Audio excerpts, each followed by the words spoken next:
Ayan guys, no, umangat lang naman ang SpaceX ni Elon Musk guys ng 12%.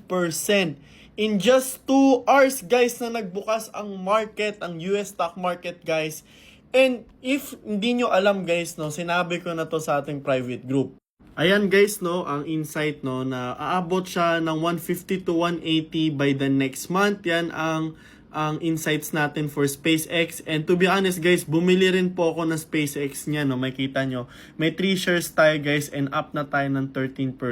Sayang nga gagawin ko pa sana 1,000 USD or 10 shares yung bibili natin sa SpaceX. Pero umangat na kagad siya So anong gagawin natin? Ay, ayan, if syempre ikaw ay nandito ka lang sa TikTok, nanonood-nood ka lang, tapos hindi mo naman sineseryoso, mamimiss out mo talaga yung mga gantong klaseng galaw na 13% ilang oras lang, no? And syempre, no one knows naman what will happen, no? But, again, at the end of the day, guys, no, what matters is, syempre, lumalaki yung portfolio natin, no? Individually or even ETFs ang ginagawa mo. So, yun lang, just an update, guys.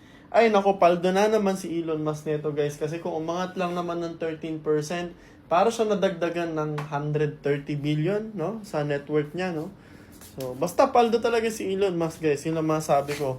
Again, that's it for today's video guys, no. Matulog na tayo pa alauna na, so see you on the next video.